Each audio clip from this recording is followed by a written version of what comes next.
মাননীয় সদস্য হাজী মোহাম্মদ সেলিম, ঢাকা ৭, আপনার সময় 3 মিনিট। 3 মিনিটে মাননীয় স্পিকার কিছুই হয় না। ওই মহিলা নার্ভাস হয়ে যায় 3 মিনিটে। আর নারীর এত ক্ষমতায়তনে কি যে কষ্টে আছি এই দেশের মধ্যে। আপনি স্পিকার, মাননীয় প্রধানমন্ত্রী স্পিকার, বিরোধী দলের নেত্রী স্পিকার, আরেকজন রাজপথে ওই সেও নেত্রী, আমার ঘরের মধ্যে আমার ওয়াইফ, সেও কি যে জ্বালা যন্ত্রণা এনেছে মাননীয় স্পিকার, বলে ভাষা প্রকাশ করা যায় না। এই জাতীয় সংসদে যারা আছে এরা কিন্তু কেউ কিছু বলে না, খালি প্রশংসা করে যাচ্ছে। প্রত্যেকজন কষ্টে আছে মাননীয় স্পিকার, প্রত্যেক ব্যক্তি কষ্টে আছে মাননীয় স্পিকার।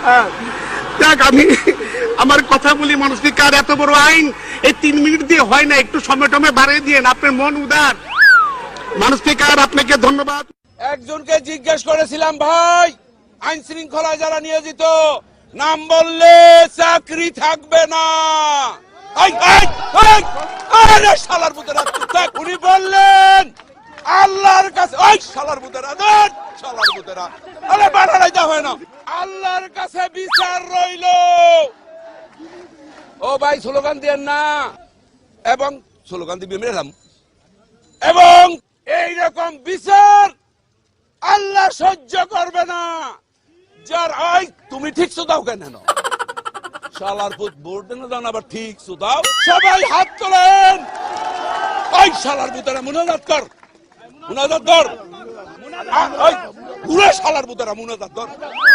মাইক আনতে বলছেন, আল্লাহ তোমার কাছে বিচার দিল,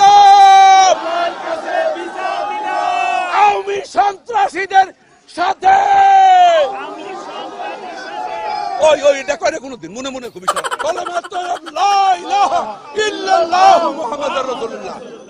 আপনারা সবাই বাড়ি যান, শনিবার হরতাল। মাননীয় স্পিকার, জাতীয় জীবনে এক যুগ সন্ধিক্ষণে দাঁড়িয়ে আপনি আমাকে বাজেট আলোচনায় অংশগ্রহণের সুযোগ দিয়েছেন এবং এই সংসদের প্রথম একজন ভুল হয়ে গেছে সুযোগ, সেজন্য আপনাকে ধন্যবাদ। আমি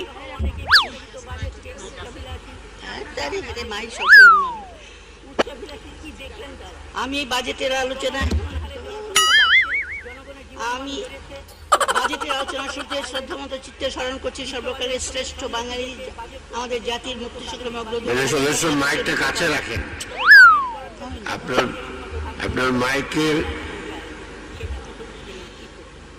আমি বাজেটের আলোচনা শুরুতে শ্রদ্ধামত চিত্তে স্মরণ করছি। আমি মাইক থেকে অনেক দূরে, তাই শুনে যাচ্ছে না।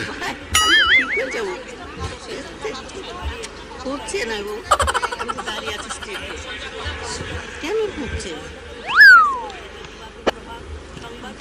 আমি বাজেটের আলোচনা শুরুতে শ্রদ্ধা